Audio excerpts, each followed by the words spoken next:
இப்போ தாங்க இது உட்காரில் ஒரு நாள் தான் அங்கே வந்து 2வது நாளுங்க. இன்னும் டைம் கொடுக்கணும். ஏங்க 4 வருஷம் 4.5 வருஷம் தாண்டிலாம் தேர்தல் எல்லாம் ஆட்சி பண்ணி தேர்தல் முடியும் போது இம்ப்ளிமெண்ட் பண்ண விஷயம்லாம் எவ்வளோ இருக்குது போன ஆட்சியில். மனசாட்சி இல்லாமல் 2வது நாள் இப்படி வந்து அதையும் சில பேர்லாம் வந்து ஒரு நியூஸாக போட்டாங்க, நெகட்டிவாக பேசினாங்க. பார்த்தியா இப்போ டைம் கேட்குறாங்க, பார்த்தியா எப்படி பார்த்தியா அது பண்ணுற பார்த்தியா இது பண்ணுறது கண்மூடித்தனமாக. ஏன்னா அவ்வளோ அவதூறு பரப்புனாங்க விர்ச்சுவல் வாரியர்ஸ் மேலே, அவ்வளோ அவதூறு. சரிங்களா, இவங்களாம் வந்து ஒரு தற்கூரி கூட்டம், ஒன்றுத்துக்குள்ள ஆக்கி இல்லை, கண்மூடித்தனமாக பண்ணுறாங்க. எவ்வளோ அழகாக வந்து ஒரு சின்ன விஷயம் தப்பு நடந்தவொடனே வெல்த்து வாங்கிட்டாங்க. நான் வந்து ரொம்ப சந்தோஷப்பட்டேன், ரொம்ப ஹாப்பியாக இருந்தது. இதுதானே உண்மையான மக்களுக்கான ஆட்சி. அவங்களே ஒரு சிஎம்ஐ உருவாக்குறாங்க, அவங்களே கேள்வி கேட்குறாங்க. பாரு, தப்புனா தனியாக இருக்க முடியும். எனக்கு தெரிஞ்சு எதிர்கட்சியாக திரு அண்ணாமலை அவர்கள் உட்கார்றதுக்கு நிறைய வாய்ப்புகள் இருக்குது. நான் சொல்கிறது அடுத்த எலெக்ஷன்லேயே வந்து பார்த்தீங்கன்னா ஒரு பெரும் சக்தியாக திரு அண்ணாமலை அவர்கள் வந்து உட்கார முடியும். அதுக்கான கேப்பபிளான ஒரு மனிதர்.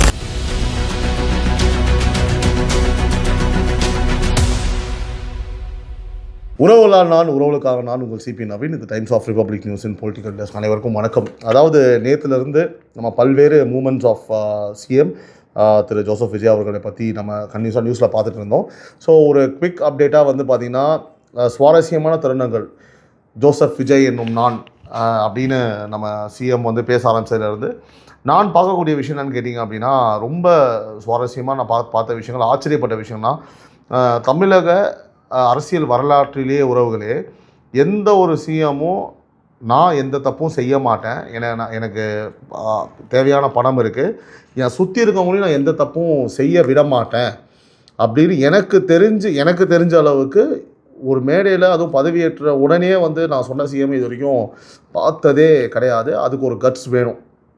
அவர் ஆரம்பத்தில் அரசியல் வரலான்னு ஒரு முடிவு எடுத்ததுலேருந்து இப்போ வரைக்குமே எல்லாத்தையுமே ஒரு கட்ஃபுல்லாக தான் பண்ணுறாரு. ஆனால் இதை வந்து யாருமே, ஏன் எல்லா அரசியல்வாதிகள், நிறைய பொலிட்டீஷியன்ஸு, ஸ்ட்ராட்டஜிஸ்ட்டு, அரசியல் விமர்சகர்கள் அவரை வந்து பார்த்தோன்னா ரொம்ப மட்டமாக பேசினவங்களாக இருக்கட்டும், அதாவது எப்படின்னா வந்து பார்த்திங்கன்னா ஒரு வன்மத்தை கக்கணமாக இருக்கட்டும், அவங்க எல்லாமே இந்த விஷயத்தை வந்து அப்ரிஷியேட் பண்ணாங்க. உள்ளபடியே அவங்க எல்லாருக்குமே வாழ்த்துக்கள். ஆனால் வேறு வழி இல்லை, சில பேர் அப்படி தான் பேசி ஆகணும்னு சொல்லிட்டு அதையும் நான் பார்த்தேன். நீயாப்பா இதெல்லாம் பேசுகிற, எப்பா என்னப்பா சோளமுத்தா நீயா எப்படிலாம் பேசுகிற அப்படின்ற மாதிரி ஆச்சரியமாக இருந்தது. என்னடா இது ஒரே நாளில் பெல்ட்டி, அந்தர் பெல்ட்டி கூட கேள்விப்பட்டிருக்கோம், இந்த பெல்ட்டியை நான் பார்த்ததே இல்லையாடா, இப்படி ஒரு பெல்ட்டின்ற மாதிரிலாம் இருந்தது. பட் எனிவேஸ், நம்ம சிஎம்ஐ பற்றி நல்லது பேசுகிறாங்க, நல்லது பண்ணால் நல்லது பேசுகிறாங்களா, ஹாப்பி, ஓகே டன். ஸோ அதுக்கப்புறம் அதே விழாவில் வந்து அவர் வந்து யதார்த்தமாக அந்த டேபிளை அதெல்லாம் வந்து அவர் எனக்கு தெரிஞ்சு வந்து சும்மா வந்து ஒரு பிஆருக்காக அவர் பண்ணணும்னு அவசியமே கிடையாது. அவர் வந்து பார்த்திங்கன்னா ஒரு ப்ரொமோஷனுக்காகவோ இது இப்படி பண்ணால் ஒன்று நியூஸில் வரும்னு பண்ணுற மனிதர் கிடையாதுன்றது இப்போ எல்லாமே புரிஞ்சுட்டு இருந்திருப்பாங்க.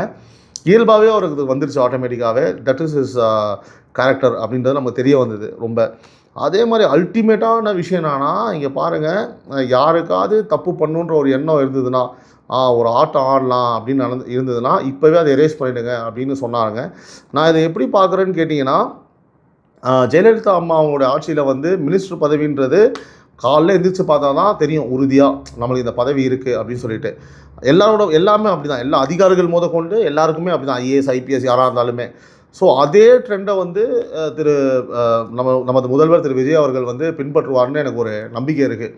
யாராக இருந்தாலும் வந்து பார்த்தீங்கன்னா தப்பு பண்ணிட்டாங்கன்னா எனக்கு தெரிஞ்சு உண்மையாகவே அந்த இடத்துல அவங்க இருக்க மாட்டாங்கன்னு எனக்கு தோணுது. அது 100% அப்படி தோணுது. அதுதான் அவர் ஃபாலோ பண்ணுவார். இல்லைனா ஒரு ஓப்பன் ஸ்டேஜில் வந்து அவர் டேரிங்காக அப்படி சொல்ல மாட்டார். ஏன்னா ஆரம்பத்துலேயே அவருக்கு ஒரு பழக்கம் உண்டு. அவர் என்ன சொல்கிறாரோ அதை தான் வந்து செய்கிறாரு. அவர் என்ன சொல்கிறாரோ அதான் நடக்குது, 2 வகையுமே நம்ம பார்க்கும்போது. ஸோ அப்படி இருக்கும்போது வந்து நேற்று இந்த ஒரு விஷயம் என் கூட இருக்கவங்க வந்து இதை எரேஸ் பண்ணிவிடுங்க, ஆட்டம் ஆட நினச்சிங்க அப்படின்னா தொலைச்சிருவேன் அப்படின்ற மாதிரி தான் அது அர்த்தம். அதுக்கு ரொம்ப நாகரிகமாக அவர் சொல்லிட்டாரு. அதை உண்மையாகவே நம்ம அப்ரிஷியேட் பண்ணணும். அதே மாதிரி எனக்கு தெரிஞ்சு தமிழக அரசியல் வரலாற்றிலேயே ஓகேவா வெள்ளை அறிக்கை அப்படின்னு கேட்டோடனே வெள்ளை பேப்பரை எடுத்து காமிச்சாலும் நம்ம பார்த்துருப்போம். அதை பற்றி நம்ம நிறைய டிபேட்டில் பேசியிருப்போம் இல்லையா. அதனால தான் வந்து பார்த்திங்கன்னா இந்த நிலைமையில் வந்து அவங்க இருக்காங்க, அந்த ஆணவத்தினால தான். சரி, அதை பற்றி நம்ம பேச வேணாம். அது அவங்களுக்கு இதுக்கு மேலே ஒரு பெரிய தண்டனை இருக்காது. இதுக்கு மேலே நம்ம அதை பேசினா நல்லாவும் இருக்காதுன்னு வச்சுக்கோங்களேன். ஸோ என்ன சொல்கிறேன் அப்படின்னா, அந்த மாதிரி வெள்ளை பேப்பரை காமிச்சவங்க நம்ம முதல்வர், சரிங்களா, ஃபஸ்ட்டு நான் ஓப்பனாக நான் ஸ்டார்ட் பண்ணும்போது என்ன இருக்குது அப்படின்றத ஒரு வெள்ளை அறிக்கையாக நான் விடுறேன் அப்படின்னு சொன்னதெல்லாம் வந்து ஹேட்ஸ் ஆஃப் சார். உண்மையாகவே நான் அதெல்லாம் தலை வணங்குகிறேன். நான் ரொம்ப இதுவாக இருந்தது, ஆச்சரியமாக இருந்தது, என்னன்னா இது பயங்கரமாக இருக்குது அப்படின்னு சொல்லிட்டு. பட் நீங்கள் சொன்னதெல்லாம் நீங்கள் செஞ்சிருவீங்கன்னு தெரியும். சீக்கிரமாகவே வந்து பார்த்தீங்க அப்படின்னா நீங்கள் அந்த வெள்ளை அறிக்கை என்ன பொசிஷன்லேயும் தமிழ்நாடு இருக்குது அப்படின்னு சொல்லிட்டு நீங்கள் கொடுத்தீங்க அப்படின்னா தமிழ்நாடு மக்களுக்கும் இது தெரியும்.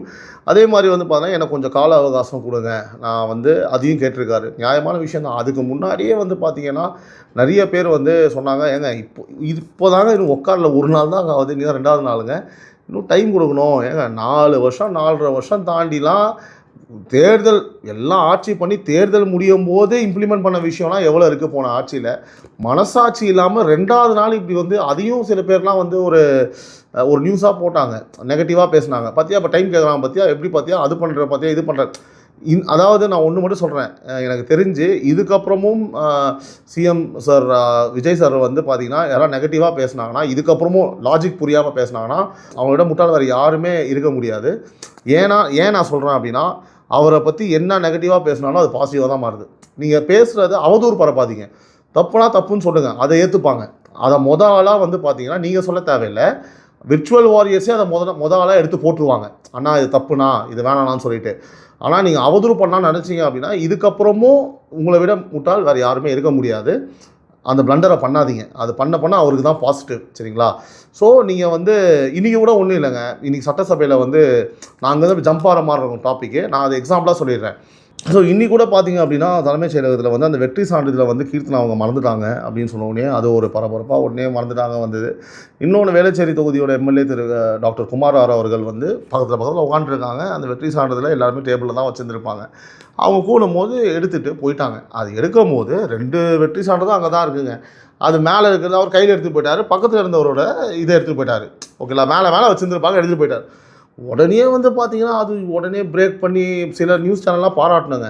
சரி, நார்மலாக எடுத்து போட்டாங்க, முடிஞ்சு மாற்றி எடுத்து சென்ற அது அப்படி போட்டு இப்படி போட்டு அதெல்லாம் அதில் நீங்கள் கமெண்ட்ஸில் போயெல்லாம் பார்த்தீங்க அப்படின்னா, ஏன்டா இது என்னடா அது எந்திரிச்சு வரும்போது எல்லாமே அங்கே இருந்திருக்கும், அதை எடுத்துகிட்டு போகும்போது தெரியாமல் எடுத்துகிட்டு வந்திருப்பாங்க. இது ஒரு மிகப்பெரிய குற்றமாக. இதெல்லாம் பண்ண இந்த சிறுபிள்ளைத்தனமாக எப்போ அந்த வாய்ப்பு கிடைக்கும், அந்த மாமியார் மருமக ஒரு வீட்டில் இருக்கும்போது மாமியார் என்ன தப்பு பண்ணுவா, நம்ம எப்படி போய் குறை சொல்லலாம் அப்படின்ற மாதிரி இதை எடுத்துகிட்டு போனால் அது ஹெல்த்தியாகவும் இருக்கும். நான் கேட்குறேன், உண்மையாகவே ஒரு தப்புங்க அப்படின்னா ரைட்டு, ஓகே. இப்போ இந்த போக்சோல ஒருத்தவங்க பற்றி நம்ம பேசணும், அதெல்லாம் தவறு தான். அதுக்கப்புறம் இந்த ராயபுரம் பற்றி பேசணும், அதெல்லாம் தவறு தான். வாரியர்ஸே பிச்சு உதறிட்டாங்க, நாங்கள் அதாவது திருத்தம் செய்யப்படும் அப்படின்னு சொல்லியாச்சு. இந்த மாதிரி வந்து இந்த வந்தே மாதரம் அந்த பாடலை பற்றி நேற்று ஒரு சர்ச்சை வந்தது. அதுக்கப்புறம் அது ஆதவர்ஜுன் அவர்கள் அமைச்சர் அவர்கள் அதை கிளியர் பண்ணிட்டார். இதெல்லாம் வந்து ரைட், பேசி தான் ஆக வேண்டும். இந்த பேப்பர் டேபிள் வச்சு எடுத்துகிட்டு போயிட்டாங்க, ஐயோ இது கூட பாடுறா தெரியாதா, ரொம்ப சைல்டிஷாக சிறுபிள்ளைத்தனமாக இருக்குது. அதை நான் சொல்கிறேன், கமெண்ட்டும் அப்படி தான், நான் சொல்ல என் கருத்து இல்லை, மக்களும் இதை தான் சொல்கிறாங்க. ஒரு நம்மளுக்கு தான் எடுத்து வந்தோம்னா பார்க்கும்போது ஓகே மாற்றி எடுத்துகிட்டு போயிட்டாங்க, ரைட் டன் அப்படின்னா நம்ம அதை பார்க்கணுமே தவிர்த்து. இதை நான் ஏன் சொல்கிறேன் அப்படின்னா, சிஎம் திரு விஜய் அவர்களை வந்து பார்த்திங்கன்னா இன்னும் நீங்கள் சின்ன விஷயங்கள்லாம் வச்சுக்கிட்டு நீங்கள் ஒரு கமெண்ட் அடிக்கிறீங்க பண்ணுறீங்கன்னா அது மக்கள் வந்து அது சரியாக எடுத்துக்க மாட்டாங்க. அது கட்சிகள் ஒரு விஷயத்தை முன்வைக்கும் போது அது கரெக்டான விஷயங்களாக இருக்கும் பட்சத்தில் அது வரவேற்கப்படும்.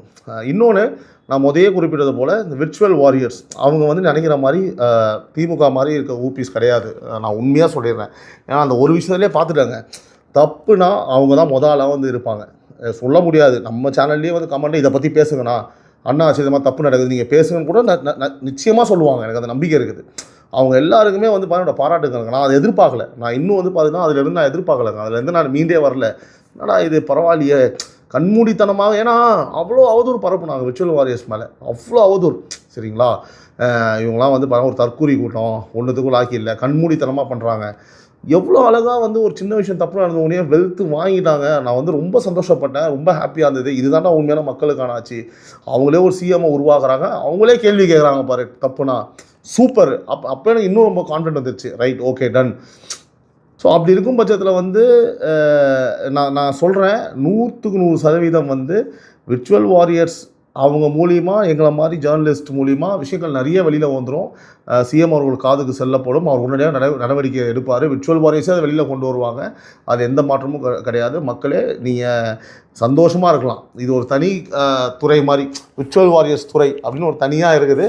அது அரசாங்கத்துக்குள்ளே வராது. அதுக்கும் மேலே அது மக்கள் சக்திக்கான ஒரு துறை, அது விர்ச்சுவல் வாரியர்ஸ் துறை அப்படின்னு வச்சுக்கலாம் நம்ம. ஸோ அண்ட் அகைன் எஸ், இப்போ என்னன்னு பார்த்தீங்கன்னா அடுத்து இன்றைக்கி மரியாதை நிமித்தமாக திரு ஸ்டாலின் அவர்களை, முன்னாள் முதல்வர் திரு ஸ்டாலின் அவர்களை போய் சந்தித்திருக்கிறாரு. இப்போ தற்போதைய முதலமைச்சர் திரு விஜய் அவர்கள். உதயநிதி ஸ்டாலின் அவர்கள் கட்டி அணைத்து அவரை வரவேற்றிருக்காங்க. நம்ம பார்க்க முடிகிறது. அரசியல் நாகரிகமாக இதை நம்ம பார்க்குறோம். மகிழ்ச்சியாக இருக்குது, சந்தோஷமாக இருக்குது. அவர் சிரித்த முகத்துன்னு வரவேற்கிறாரு. சட்டசபையில் வந்து வணக்கம் கூட சொல்லலன்னு சொல்லிட்டு ஒரு விஷயம் பிரச்சனை வரும்போது டக்குன்னு அதை ஆஃப் பண்ணிவிட்டு கட்டி அணைத்து வெளியிலேருந்து வந்து கூட்டு போகிறாங்க. ஸ்டாலின் அவர்கள் கையை பிடிச்சிட்டு அப்படியே உள்ளே கூட்டு போகிறார் சோஃபா வரைக்கும். பார்க்கும்போது மகிழ்ச்சியாக இருக்குது, சந்தோஷமாக இருக்கிறது. என்னதான் அவர் மேலே நம்ம வந்து சொல்லியிருந்தாலும் தனிப்பட்ட வெறுப்புலாம் கிடையாதுங்க. வருத்தமாக தான் இருக்கிறது. கொளத்தூரில் வந்து அவர் தோத்தது, ஏன்னா சட்டமன்றத்துக்குள்ளே போக முடியலன்னு சொல்லிட்டு. பட் எனிவேஸ், சார் வந்து உடல்நிலையை பார்த்துக்கணும், ரெஸ்ட் எடுக்கணும். உதயநிதி அவர்கள் வந்திருக்காங்க. ரொம்ப ஒரு ஆக்கப்பூர்வமான ஒரு எதிர்கட்சியாக அவங்க வந்து செயல் பண்ணணும் அப்படின்றத வந்து என்னோடய வாழ்த்துக்களையும் நான் தெரிவித்துக் கொள்கிறேன். இந்த நேரத்தில் ஆக்கப்பூர்வமான கருத்துக்களை முன்வைக்க வேண்டும், நியாயமான விமர்சனங்களை முன்வைக்க வேண்டும், அவதூறுகள்லாம் பரப்பக்கூடாதுன்றதை நான் விரும்பி கேட்டுக்கொள்கிறேன். அதுதான் உங்களுக்கு நல்லது. இதுக்கப்புறமும் அதே மாதிரி முக்கியமான அம்சங்கள்னு பார்க்கும்போது திரு எடப்பாடி பழனிசாமி அவர்கள், அவங்க வந்து 16 பேர் கூட தான் வந்திருக்காங்க. எஸ்பி வேலுமணி அண்ட் சிவிஎஸ் அவங்களோட நம்பர்ஸ் அதிகமாக உள்ள எம்எல்ஏஸ், அதாவது அதிக எண்ணிக்கையில் எம்எல்ஏ வந்து அவங்க கூட ட்ராவல் பண்ணுறாங்கன்றதை நம்ம பார்க்க முடிஞ்சுது. அவர் உடனே கிளம்பிட்டார். அது இன்னும் ஒரு முடிவுக்கு வரல. செந்தில் பாலாஜி அவர்களை போய் சிவி சண்முகம் மீட் பண்ணியிருக்காங்கன்னு ஒரு தகவல் வந்தது. ஏடிஎம்கேல என்ன நடக்குதுன்னு ஒன்றும் புரியல. அது இன்னும் ஒரு மர்மமாகவே இருக்குது. தாவேக்காக அவங்க வராங்களா, இல்லைனா வந்து பார்த்திங்கன்னா, ஏன்னா டிஎம்கே கூட சேர்ந்து அவங்க பண்ணுறது ஒன்றும் கிடையாது. நிச்சயமாக அதெல்லாம் சும்மா பேச்சாக இருக்கும். தாவேக்கா கூட வராங்களா அப்படின்றத பார்க்கணும். இல்லை அதிமுக தலைமையில் மாற்றம் ஏற்படுன்றதுக்காக இப்போ அந்த பிரச்சனைகள் போதா அப்படின்றது தெரியல. இன்னும் கரெக்டான சோர்சஸ் வரல. அது ரொம்ப நம்ம உற்று நோக்க வேண்டிய ஒரு விஷயங்க. அதிமுக என்பது நம்ம அவ்வளோ லைட்டாக வந்து ஒரு ஒரு ஒரு அவாய்ட் பண்ணுற கட்சிலாம் கிடையாதுங்க. மிகப்பெரிய கட்சி, மிக வருத்தமாக இருக்கிறது. அதிமுக என்பது எவ்வளோ பெரிய கட்சி. தமிழக மக்களுக்கு எண்ணற்ற விஷயங்கள் அந்த கட்சியிலேருந்து முன்னின்று திரு எம்ஜிஆர் அவர்களும் மாண்புமிகு முன்னாள் முதல்வர் அம்மா திரு ஜெயலலிதா அவர்களும் செஞ்சு கொடுத்துருக்காங்கன்ற பட்சத்தில் இன்றைக்கி அந்த கட்சி இந்த மாதிரி நிலைமை இருக்கும்போது மிகவும் வருத்தமாக உள்ளதுன்னு தான் நான் சொல்லணும். ரொம்ப கஷ்டமாக இருக்குது. அந்த தலைமையில் திரும்ப பரவாயில்ல, ஒவ்வொரு எலெக்ஷன் வரும்போது அந்த தலைமையில் பிரச்சனை. தலைமை யார், பொதுச்செயலாளர் யார், இதே தான் இந்த கட்சி அழிஞ்சதுக்கு காரணமே இதே தாங்க. நான் வருத்தமாக சொல்கிறேன். ஒரு ஸ்டேபிளாக இவங்க தான் அவங்க தான் கிடையாது. இன்னும் அந்த பதவிக்கு பொதுச்செயலாளருக்கு இன்னும் இந்த பிரச்சனையால தான் மக்கள் மீதான நம்பிக்கையை அந்த கட்சி முழுமையாக இழந்து விட்டது. அதே தவிர திரும்பவும் மீண்டும் செய்கிறாங்க. கட்சி இன்னும் வந்து பார்த்திங்கன்னா பிளவுபட்டு, வருத்தமாக சொல்கிறேன், ஒன்றுமே இல்லாமல் போயிடும். தயவு செஞ்சு ஒரு மிகப்பெரிய கட்சி யாராவது முன்னெடுத்து அதை நடத்துங்கள் அப்படின்னு நான் சொல்கிறேன். அடுத்து ரொம்ப முக்கியமான விஷயம், சுவாரஸ்யமான விஷயம், அண்ணாமலை அவர்கள் என்ன பண்ண போகிறாங்க. ஒரு சில பேர் தனியாக கட்சி அவர் ஆரம்பிக்க போகிறான்னு சொல்கிறாங்க. நம்பிக்கையான சோர்ஸஸ் தான் நம்மகிட்ட சொல்கிறாங்க. இன்னொருத்தங்க மீண்டும் பாஜகவின் தலைவராக வரப்போகிறோன்னு சொல்கிறாங்க. நான் என்ன சொல்கிறேன்னா, என்னோட கருத்து, மக்கள் சொல்லும் கருத்து. அவரை பார்த்தா உங்களுக்கு எப்படி தெரியுது? மக்கள் கேட்குறாங்க, என் தலைவனை பார்த்தா எப்படி தெரியுது? ஒரு மனுஷன் வருவான், கஷ்டப்பட்டு அரசியல் பண்ணுவான், 2 வருஷம் பிச்சு உதருவான் எல்லாத்தையுமே. நீங்கள் பாட்டுக்கு வந்து பார்த்தீங்க அப்படின்னா 18% ஓட்டு வரைக்கும் எடுத்துன்னு போவாங்க. 12% பிஜேபி மட்டும் எடுத்து வைக்கும். 5 சீட் ஜெயிச்சு கொடுப்பான். அதுக்கப்புறம் நீங்கள் தூக்கி ஓரமாக அடிச்சிருவீங்க. அப்புறம் வந்து பார்த்தீங்கன்னா 1 சீட்டு ஜெயிப்பீங்க. கட்சியவே காணாமல் பண்ணிடுவீங்க. ஒன்றுத்துக்குமே இல்லாமல் போச்சு. நீங்கள் கூட்டணி வச்ச கட்சியே காணாமல் போயிடுச்சு. இதுக்கு தான் நீங்கள் வந்து கொண்டு வந்தீங்களா அவரை அப்படின்னு சொல்லிட்டு, நான் புது தலைவரன்னு சொல்லிட்டு அது ஒரு தனி வந்து பார்த்திங்க அப்படின்னா ஒரு டாப்பிக்காக போயிட்டுருக்கு. மீண்டும் அண்ணாமலை அவர்கள் வந்து பிஜேபியை தலைமை எடுத்து ஓகேன்னு சொல்லி அவர் பெருந்தன்மையோடு அந்த பிஜேபியை, தமிழ்நாடு பிஜேபியை அவர் காப்பாற்றுவாரா? இப்போ நம்ம அப்படி தான் கேட்கணும். அவரால் மட்டும்தான் காப்பாற்ற முடியும். இல்லைனா தலைமை பயங்கரமாக முடிவு பண்ணி இன்னும் பயங்கரமாக நயனார் நாகேந்திரன் மாதிரி இன்னும் பவர்ஃபுல்லாக யாரையாவது போட்டு இன்னும் அந்த ஒரு சீட்டுன்றது என்ன ஆக்க போகிறாங்கன்னு வந்து நீங்கள் பண்ண போகிறீங்களா, நாசமாக்க போகிறீங்களா, என்ன பண்ண போகிறீங்களா எனக்கு தெரியலங்க. உள்ளபடியே வருத்தம் என்னென்னா, அவரை பற்றி நிறைய பேர் சோஷியல் மீடியாவில் தலைவரை பற்றி வந்து நயனார் நாகேந்திரன் அவர்களை பற்றி, பிஜேபியோட தலைவர், இப்போ தற்போதைய தலைவர், நிறைய விமர்சனங்களை முன் வச்சாங்க. நிறைய பேருக்கு வருத்தம் உள்ளது. கட்சி இந்த மாதிரி போயிடுச்சே அப்படின்னு சொல்லிட்டு ரொம்ப வருத்தம் வந்து அண்ணாமலையை ரிமூவ் பண்ணதில் தலைமை மேலே நிறைய பேர் வருத்தப்பட்டாங்க. ஃபேஸ்புக்கில் ஓப்பனாக வந்து சோஷியல் மீடியாவில் நிறைய பேர் போஸ்ட் பண்ண அனைவரையுமே வந்து இமீடியட்டாக வந்து திரு நயனார் நாகேந்திரன் அவர்கள் பிஜேபி தலைமையை வந்து தூக்கிடுச்சு. அடிப்படை உறுப்பினர் பதவியில் தூக்கிடுச்சு. எல்லா போஸ்ட்டும் வந்து மாற்றிட்டாங்க. நான் என்ன சொல்கிறேன்னா, இந்த தூக்கின வேலையை தலைமை ஒரு டைம் கரெக்டாக பண்ணிவிட்டு ப்ராப்பராக போட்டிருந்தா, ப்ராப்பராகனா அவர் மிகப்பெரிய அரசியல் தலைவர், அதில் மாற்றுக்கிறதுலாம் கிடையாது. ஆனால் தமிழ்நாட்டுக்கு யார் தேவைன்றதை பார்த்து கரெக்டான ஆளை போட்டிருந்தா, கரெக்டான மூவ் பண்ணியிருந்தா, உண்மையாகவே ஒரு ஒரு நல்ல போட்டியை நம்ம பார்த்துருக்கலாம், இன்னும் ஒரு கடினமான போட்டியை பார்த்துருக்கலாம், இன்னும் ஒரு டெவலப்மெண்ட்ஸ் இருந்திருக்கும். எனக்கு தெரிஞ்சு நான் ஓப்பனாக சொல்லிடுறேன், அண்ணாமலை அவர்களை வந்து ரிமூவ் பண்ணது ரொம்ப ஒரு தப்பான ஒரு மூவ். 100%ங்க, 200%. அதில் மாற்று கருத்தே கிடையாது. பிஜேபி தமிழ்நாட்டில் வளரணும், பிஜேபி நீ தமிழ்நாட்டில் வளரணும் கிடையாது, பிஜேபியை தமிழ்நாட்டில் காப்பாற்றணும். ஒரு 15 வருஷம் 20 வருஷம் பின்ன போன மாதிரி இருக்குங்க. இப்போ நம்ம பிஜேபியை பார்த்தா உள்ளபடியே ரொம்ப வருத்தமாக இருக்குது. சரிங்களா, இந்த பிஜேபியை காப்பாற்றணும் அப்படின்னா திரு அண்ணாமலை அவர்கள் வேணும். அதுக்கு அண்ணாமலை அவர்கள் ஒத்துக்கணும். ஏன்னா அவர் என்ன மண்ணில் இருக்கான்னு தெரியல, அவரை பாடாப்படுத்தி எடுத்துட்டாங்க. சரிங்களா, இல்லை அண்ணாமலை அவர்கள் முடிவு வச்சுருக்காரு, அவர் தனியாக ஒரு கட்சி ஆரம்பிக்க போகிறாரு அப்படின்னா பிஜேபியோட கூடம் தமிழ்நாட்டில் காலி ஆகிடும். அது மட்டும் இல்லாமல் ஏடிஎம்கேலேருந்து நிறைய பேர் வந்துடுவாங்க. கண்டிப்பாக சீமானோட ஓட்டு இன்னும் சதறும். ஒரு ஈஸியாக ஒரு 15 to 20% ஓட்டை வந்து திரு அண்ணாமலை அவர்களால் தனியாக எடுக்க முடியும். எனக்கு தெரிஞ்சு எதிர்கட்சியாக திரு அண்ணாமலை அவர்கள் உட்கார்றதுக்கு நிறைய வாய்ப்புகள் இருக்குது. நான் சொல்கிறது அடுத்த எலெக்ஷன்லேயே வந்து பார்த்திங்கன்னா ஒரு பெரும் சக்தியாக திரு அண்ணாமலை அவர்கள் வந்து உட்கார முடியும். அதுக்கான கேப்பபிளான ஒரு மனிதர் அவர். அதில் எந்த மாற்று கருத்தும் எனக்கு எப்போதும் இருந்தது கிடையாது. சரிங்களா, ஸோ இந்த மாதிரி நிறைய அரசியல் விஷயங்கள் இப்போ ஓடிட்டுருக்கு. ஒரு குறிப்பிட்ட சப்ஜெக்ட்னு கிடையாது. நேற்றுலேருந்து முதல்வரோட ஆக்டிவிட்டிஸ் நம்ம பார்த்துட்ருக்கோம். அதை பற்றி நம்ம பேசணும். அதுக்கப்புறம் வந்து ஏடிஎம்கே பற்றி நம்ம பேசியிருக்கோம். இப்போ பிஜேபி பற்றி பேசியிருக்கோம். We have to wait and watch. இன்னும் ஆட்களை வந்து தமிழக வெற்றி கழகத்தில் உள்ளே சேர்க்க போகிறாங்களா? அடுத்த மினிஸ்ட்ரி லிஸ்ட் வந்து ரெடி ஆகிட்டு இருக்கு. அடுத்த மினிஸ்டர்ஸ் வந்து அப்பாயின்ட் பண்ணுவாங்க. சபாநாயகராக மதிப்புக்குரிய திரு ஜே.சி.டி. பிரபாகரன் தமிழக வெற்றி கழகத்துக்கு தேர்ந்தெடுக்கப்படுவார்னு எதிர்பார்க்கப்படுகிறது. நாளைக்கு அவங்க பொறுப்பேற்பாங்கன்னு நினைக்கிறேன். இன்றைக்கி நம்ம நியூஸ் போட்டிருக்கோம். ஸோ அதே மாதிரி வந்து இன்னும் நிறைய விஷயங்கள் நம்மளுக்கு ஒவ்வொன்றா வந்துட்டுருக்கு. ஸோ எப்படி என்னென்ன தமிழக வெற்றி கழகத்தோட அப்டேட்ஸ் என்ன இருக்குன்னு நம்ம பார்க்க போகிறோம். அதே மாதிரி முக்கியமான விஷயம், தமிழக முதல்வர் அவர்கள் 3 கையெழுத்து போட்டிருக்காங்க. நம்ம எல்லாருக்குமே தெரியும். அந்த 200 யூனிட் இலவசம் ஈபிக்காக போட்டிருக்காங்க. அதுக்கப்புறம் பெண்கள் பாதுகாப்பு, போதை, இது மூணுமே ரொம்ப முக்கியமான விஷயம். அதில் பெண்கள் பாதுகாப்புக்காக தனி காவல் நிலையங்கள் அமைக்கப்பட உள்ளன என்று நம்ம கேள்விப்பட்டோம். ஸோ எல்லா மினிஸ்ட்ரி நம்மளுக்கு தெரியும், எல்லாருமே போட்டிருக்காங்க. மதிப்பிற்குரிய அமைச்சர் திரு சி. நிர்மல்குமார் அவர்களாக இருக்கட்டும், நம்மளோட முதல்வருக்கு வந்து போலீஸ் கொடுத்துருக்காங்க. எப்போவுமே அது முதல்வர்கிட்ட தான் இருக்கும்.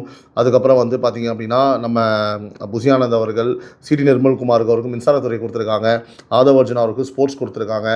ஸோ டாக்டர் பிரபு அவருக்கு கொடுத்துருக்காங்க. கீர்த்தனான ஒரு அமைச்சர், பெண் அமைச்சர், முதல் பெண் அமைச்சர். ஸோ ஃபஸ்ட் லெவலில் ஒரு பியூட்டிஃபுல்லான மினிஸ்ட்ரி நம்மளால் பார்க்க முடியுது. செங்கோட்டையன் அவர்கள், ஐயோ மறந்துட்டு பாருங்கள். ஸோ அவர் அவ்வளோ எந்திரிச்சு நின்று அவருக்கு அவ்வளோ ஒரு ரெஸ்பெக்ட் கொடுத்தாரு. அவர் அவ்வளோ ரொம்ப மதிக்கிறாருன்னு நினைக்கிறேன். ஏன்னா நான் ஏன் செங்கோட்டையன் அவர்கள் இவருக்கு ரெஸ்பெக்ட் கொடுக்குறாங்கன்னு நான் நம்புறேன்னு கேட்டிங்கன்னா, அதாவது கட்சியில் முதலாக ஃபஸ்ட்டு பர்சனாக ஒரு சீனியர் பொலிட்டீஷியன் ஒரு நம்பிக்கையாக உள்ளே வந்தார். அவர் யாருமே வந்து அதாவது அதிகாரத்துலேயும் பங்கு, ஆட்சிலையும் பங்கு அப்படின்னு சொல்லியும் யாரும் வராத பட்சத்தில் இவர் கட்ஃபுல்லாக வந்து பார்த்தீங்க அப்படின்னா உள்ளே வந்தாருங்க, ஒரு ரிஸ்க் எடுத்து செங்கோட்டையன். அது எந்த நம்பிக்கையில், அப்போ அந்த நம்பிக்கை தான் அது வந்து விஜய் அவர்கள் ரொம்ப கவர்ந்துருச்சு. ஸோ பரவாயில்ல, அவர் வந்து அந்த டைமில் அவர் வந்தது ஒரு மிகப்பெரிய பலமாக இருந்தது, அதை மாற்றுக்கிறதே கிடையாது.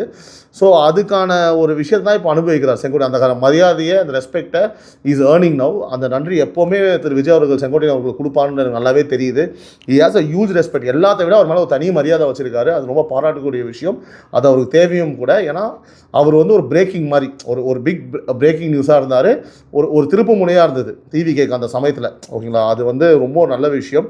ஸோ உறவுகளே, பல்வேறு விஷயங்கள் நம்ம டிஸ்கஸ் பண்ணியிருக்கோம். இன்னும் நிறைய தகவல்கள், நிறைய விஷயங்களோட இன்னொரு சப்ஜெக்டில் வந்து நான் உங்களிடம் மீண்டும் சந்திக்கிறேன்.